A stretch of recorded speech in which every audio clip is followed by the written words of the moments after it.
So, imagine you are about to go on this major cross-country road trip, right? Okay, I'm with you. You pull up your GPS, and instead of just giving you, like, the fastest route, it suddenly spits out 5 different, highly complex routes all at once. Oh, wow. Right.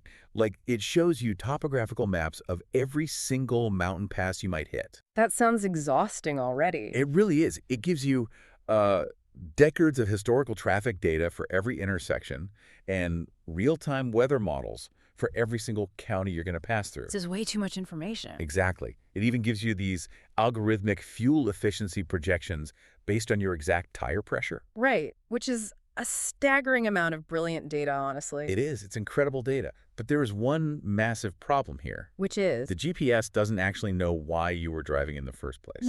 Yeah, that's the catch. Like, are you rushing to a hospital for a medical emergency? Or are you, just taking a slow, scenic route to bond with your kids before they leave for college? The machine has absolutely no idea. It doesn't know. Yeah. And because it doesn't know your purpose, all that perfect data is actually totally paralyzing. And that paralysis, that's exactly the crisis we are unpacking today. Yes, it is. We are looking at this really incredible paper called The Advisor's Edge by Todd Brian Doherty. He's the VP of Legacy Solutions at Advisor Legacy and also the author of The Symbiosis Blueprint. Right. And the real mission of this deep dive today is to extract a survival guide from his work. Exactly. He wrote this primarily for financial advisors, but let's be really clear up front for everyone listening. This is a blueprint for absolutely anyone. Oh, completely. Whether you are, a marketing director, a software engineer, or a consultant. If you are trying to stay relevant in an era where intelligent systems can just generate instant answers, this applies to you. Yeah, because we are all living through this period of just rapid compounding change. We are. Information is no longer scarce. I mean, the No. people you serve are empowered with more data than ever before, but, and here's the kicker, they are completely overwhelmed by it. Which brings us right to the central thesis of Doherty's work, actually. Right. The real risk for you as a knowledge worker today is not obsolescence. Wait, really? Yeah, I mean, we all have this collective nightmare of, like, a robot walking into the office and taking our jobs. Well, for sure, the whole AI takeover panic. Exactly. But the text argues that this fear is actually a distraction. The actual insidious danger here is misalignment. Misalignment. Okay, let's unpack this. What exactly does that look like in practice? So misalignment happens because the pace of technological change accelerates exponentially, right? But our human perspective, the way we actually define our professional value, it stays stagnant. Oh, I see. So we're stuck in our ways. Right. We just keep trying to offer our clients or our bosses the very things that technology now does instantly and for free. Oh, wow. Yeah. And so we end up totally misaligned with what the client actually needs in that specific moment. And that creates what the source material brilliantly calls a quiet tension in the industry. I love that phrase so much. Quiet tension. It's so accurate, isn't it? It really is. It's that unspoken anxiety that's just kind of humming in the background of a meeting.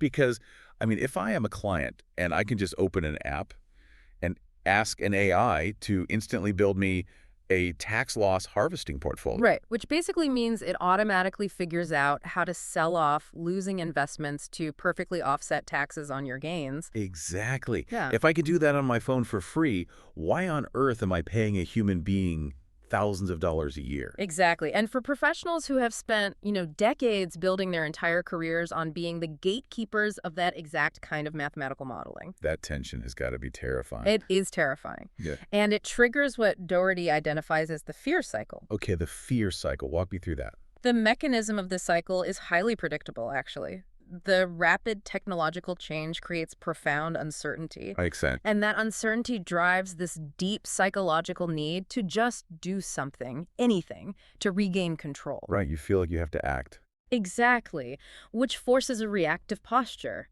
And that panicked reaction inevitably leads to misaligned, really poor decisions. So give me a tangible example of that reaction. What does this fear cycle actually look like in the wild? Well, you see professionals adopting these flashy, super complex technologies simply because their competitors are doing it.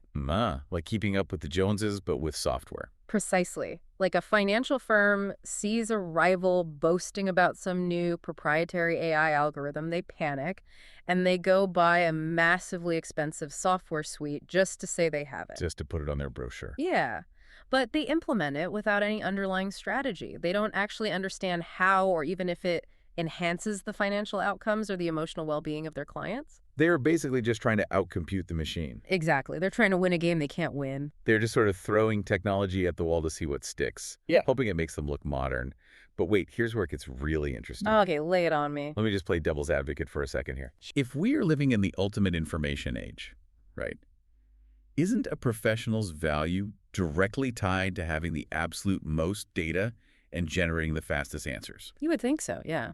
Like, if my competitor's AI can analyze 100,000 market variables a split second faster than mine, shouldn't I be terrified? Doesn't raw speed and processing power ultimately just win? You know, it is completely logical to assume that because, frankly, that is exactly how the economy worked for the entire last century. Right. It was an arms race for information. But the text argues that this is now a fundamentally flawed premise. We are operating on a totally outdated assumption. How so? Doherty explains this massive economic shift. He states, and this is a great quote, "As intelligence becomes abundant, interpretation becomes scarce." As intelligence becomes abundant, interpretation becomes scarce. Exactly. Okay, that makes sense on the surface, but I kind of want to push back on that a little bit. Go for it. If interpretation is essentially just making sense of data, won't AI eventually be better at interpreting too? That's a fair point. I mean, an AI can read 1 million historical market corrections, analyze human behavioral patterns, and interpret the safest path forward way faster and probably more accurately than a human brain ever could. Right. So why is human interpretation supposedly this scarce, sacred thing? That is the exact right question to ask. And to understand why, you have to think of the economy like a giant seesaw. Okay, a seesaw. Yeah. For decades, raw intelligence, so data, market insights, complex financial modeling that was incredibly scarce. You needed like a Bloomberg terminal and a math degree just to access it? Exactly. Therefore, the people who had it were highly, highly valued. Now, that intelligence is abundant. It's cheap. It's literally on your phone. Right. So the value shifts to the other side of the seesaw. But here's why AI cannot fully take over the interpretation side. I'm listening. AI synthesizes, sure, but true interpretation requires actually understanding the human stakes. The context. Yes. The machine doesn't know why the client is investing in the first place. It doesn't know about their special needs child or their, secret terror of ending up broke just like their parents did. Oh, I see. So the AI can give you the statistical probability of success, but it cannot sit across from you at a desk and say, based on what you told me about your deepest fears, this is the path we are taking. Precisely. It lacks the human context. And if you are listening to this deep dive right now, I really want you to evaluate your own career for a second. Yeah, that's a good exercise. Ask yourself, where might you be trapped in a fear cycle? Are you out there exhausting yourself trying to compete on raw speed or data crunching or generating endless reports? When those are the exact commodities that are just becoming totally abundant and cheap. Exactly. It's a losing battle. That is a really harsh reality check. Because if you are trying to outcompute the machine, you've already lost. You've been playing the wrong game. Right. Which means we need to completely redefine the job. We do. So if speed and raw data are no longer the ultimate professional advantage, what does the new professional value proposition actually look like? Like, how do we adapt to this? Well, to really understand the new model, the text contrasts it with the historical one. Okay. Historically, advisors were valued primarily for access. Access to what? Access to mutual funds, access to stockbrokers, access to specialized expertise that you just couldn't get anywhere else. Right. They were the gatekeepers. Exactly. But today, clients are not lacking answers. They are absolutely drowning in them. It's information overload. The modern reality is a client receiving like a 500-page Monte Carlo simulation. Which is basically just a massive algorithmic stress test of their finances. Exactly. And they are sitting there staring at a 99% probability of success on paper, but they are still feeling completely paralyzed by uncertainty. It's the paradox of choice, but with terrifying financial stakes. It's kind of like being handed raw MRI scans of your own brain. Like, you have all the data, it's perfectly accurate, but you are terrified because you don't know how to read it. That's a perfect analogy. You desperately need a doctor, not to read the literal pixel data back to you, but to translate that massive complexity into clarity. Right. You need them to look you in the eye and tell you if you are going to be okay and what step we're actually taking tomorrow. That's exactly it. And if we connect this to the bigger picture, the text provides a very specific term for this elevated role. He calls it the trusted interpreter. The trusted interpreter, I like that. Technology generates the options, but the advisor provides the direction. Technology informs the decisions, but the advisor helps the clients actually live with them. Helps the clients live with them. Let's just hover on that for a second. Yeah. That changes the definition of the job entirely, doesn't it? You aren't paying for the financial plan anymore. You can get a financial plan for free from an algorithm. Totally free. You are paying for behavioral guardrail. That is a phenomenal way to put it. The human advisor is the behavioral guardrail. Right. The AI handles the what? The asset allocation, the tax optimization, the rebalancing, all the math. Yeah. But the human handles so what? The so what? Right. When the market drops 20% in a single wint, the spreadsheet doesn't care. It doesn't have a nervous system. It's not sweating. No. The spreadsheet won't stop the client from logging into their account at 2 in the morning and panic selling their entire retirement fund at the absolute bottom of the market. Right. The client is actually paying for the compliance to the plan when they are terrified. That is the actual product being sold. Exactly. It's emotional regulation as a service. Okay, so understanding this shift to the trusted interpreter or this behavioral guardrail, it's incredibly inspiring in theory. It is. But, theory doesn't always survive a volatile market. How is this practically executed?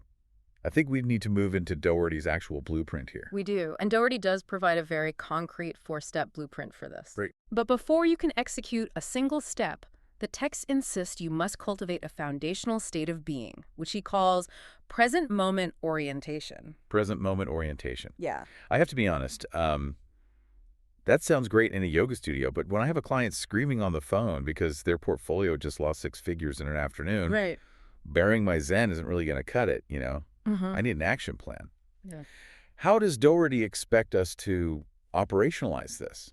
Is it literally just deep breathing? No, it's not about being passively Zen at all. It is about fierce emotional regulation. Okay.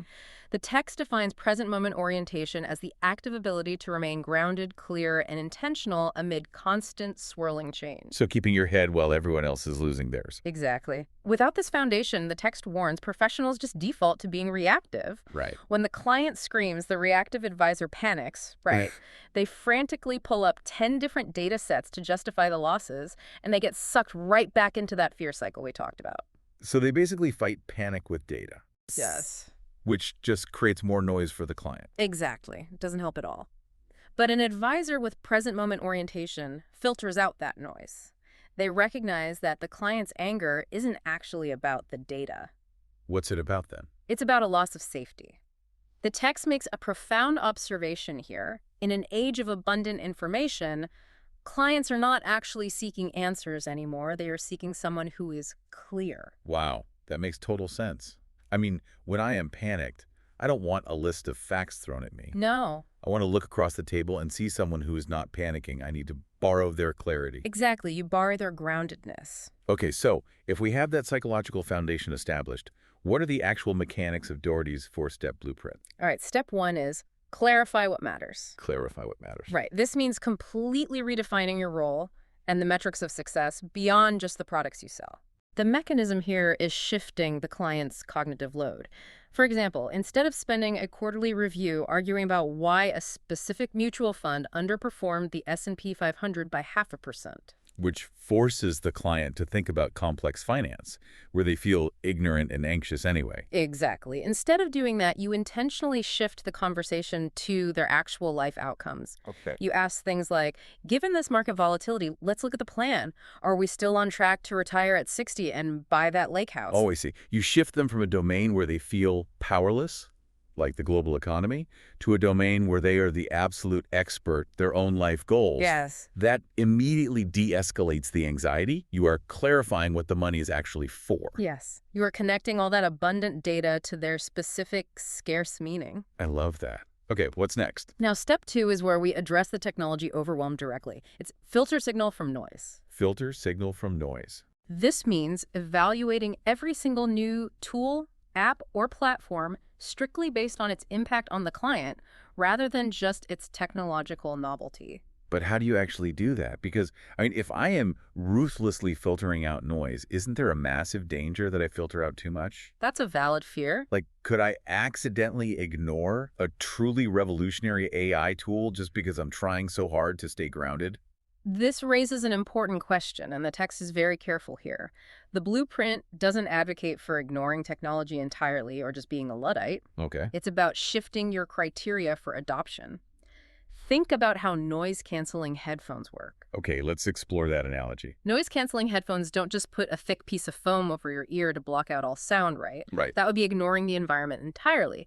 Instead, they actively listen to the ambient chaos, like the roar of an airplane engine, Right. and then they generate an inverse sound wave to neutralize it. That allows the actual music, the signal, to come through perfectly clear. Oh, that is a brilliant way to look at it. So the professional uses technology not to add more volume to the client's life, but as an inverse wave to neutralize the complexity. Exactly. You don't buy an AI to give the client 50 more charts to look at. You buy an AI that automatically synthesizes those 50 charts into one simple green check mark that just says, you are still on track. Right. You are filtering the noise so the human signal can shine. Exactly. Which leads us seamlessly into step 3. Strengthen human capabilities. Strengthen human capabilities. If the machine is taking over all the quantitative analysis, you must actively train your qualitative skills. The soft skills. Right. The text lists judgment, trust, communication, and emotional intelligence as the new primary value drivers. But again, I have to ask about the mechanism here. How do you actually build trust when the machine's math is objectively better than yours? Like, what is the architecture of trust in an AI age? It really comes down to empathy and consequence. Yeah, think about it. A machine can simulate empathy perfectly. It can generate text that says, I understand you are stressed about the market. Sure. But a machine has no real consequence. It can't lose its job. It doesn't have a mortgage to pay. It doesn't get sick. Right. It has no skin in the game. Exactly. Trust is built on the reality of shared human stakes. You build trust by demonstrating judgment in highly ambiguous situations where there is no perfect mathematical answer. So it's a series of human trade-offs. Yes. It's almost like we have spent the last 50 years optimizing our education and our careers entirely for analytical intelligence. You have. And now the market is completely flipped, demanding we optimize for emotional intelligence instead. The soft skills are literally now the hard skills. That is exactly the paradigm shift Doherty is describing here. Wow. And that brings us to the final piece of the blueprint, step 4. Integrate, don't chase. Integrate, don't chase. This is how you operationalize the whole philosophy. You use technology intentionally to enhance your human role, not to replace it. So what does this all practically mean for my daily workflow? It means you let the intelligence systems do what they do best. Process the abundant intelligence. Right. Let the AI run the Monte Carlo simulations overnight. Let it draft the preliminary tax strategies. Let it crunch the historical data. You integrate those tools into your practice just to buy back your own time. Buy back that time. Exactly. And then you spend that freed up time doing the incredibly scarce work of interpretation, relationship building, and acting as that behavioral guardrail we talked about. So integrate, don't chase. You are no longer running on the treadmill of the latest tech trends. Right. You are standing firmly in the center of your practice, selectively pulling in only the tools that actually serve your core mission of helping the clients. And that is the true portrait of what the text calls the advisor of the future. I love that. But again, this applies to the lawyer of the future, the architect of the future, the manager of the future. Anyone, really. Right. They are not defined by the tools they use. They operate above the information. They are defined entirely by their perspective and their ability to guide others through uncertainty. Okay, let's pull all of this together, because this is a really profound pivot in how we need to think about our careers going forward. It really is. The overarching theme we have extracted today from Doherty's The Advisor's Edge is that the professional of the future survives by basically leaning into their humanity. Yes. The choice before you is honestly stark. You can react to change out of fear, getting caught in that cycle of frantically chasing tech, trying to outcompute algorithms, and competing on raw data. Which is a trap. Right. And if you do that, you will be replaced because intelligence is now abundant and cheap. Or you can step up. You can become the trusted interpreter. You can act as the behavioral guardrail. Exactly. And to you listening right now, whatever field you are in your boss, your clients, your team, They do not need you to just hand them raw data anymore. They really don't. They need you to be the one who looks at the data and says, here's what this actually means for us, and here's what we are going to do next. It is a universal shift across the entire knowledge economy. It's happening everywhere. It really is. But, as we wrap up this deep dive, I kind of want to leave you with a final thought to mull over. Oh, all right. Let's hear it. Something that builds on Doherty's themes, but pushes us to look even a bit further over the horizon. Right. The source material makes it incredibly clear that human value is shifting to judgment and helping people, live with their decision. Right. But we have to acknowledge a coming reality here. Intelligent systems are inevitably going to become vastly better at simulating empathy. That's true. They will soon be able to generate deeply personalized, conversational guidance that sounds incredibly warm and deeply understanding. Oh, absolutely. They will have the perfect tone of voice, the perfect pacing. They will literally sound entirely human. Yes. And when the machine can perfectly mimic an empathetic interpreter, we really have to ask, will human friction become the ultimate premium service? Human friction. Wait, what do you mean by that? I mean our shared vulnerability, our actual lived experience. Oh, I see. The very fact that we have actual skin in the game of life. Like we discussed earlier, a machine doesn't know what it feels like to feel a lump in your throat when you worry about your child's future. Right. It doesn't know the visceral panic of facing mortality or the complex joy of achieving a lifelong dream. It's just code? Exactly, but we do because we are fragile. So the really provocative question is this: in the near future, will we value advice not just for its mathematical accuracy or even its perfectly simulated empathy, Right. but precisely because it comes from a flawed, authentic human being who shares the exact same fragile reality that we do? Wow. That is an incredible thought to walk away with. It changes things, doesn't it? It really does. Wow. Is our shared vulnerability, the very thing we usually try to hide at work, actually our ultimate competitive advantage? It just might be. It completely changes how you look at your own imperfections as a professional. You don't have to be a flawless data-spitting machine. You just have to be the trusted companion in the passenger seat. Exactly. You have the GPS showing all 5 complex routes. You have the weather models and the topographical maps. Yeah. But you are the one who turns to the driver, looks them in the eye, and says, I know why we are taking this trip. I know you are stressed. Take a breath. We are taking the scenic route. I couldn't have said it better myself. Well, thank you so much for joining us on this custom-tailored deep dive. We hope it gave you the clarity to navigate whatever comes next. Keep exploring, keep asking the hard questions, and above all, stay grounded.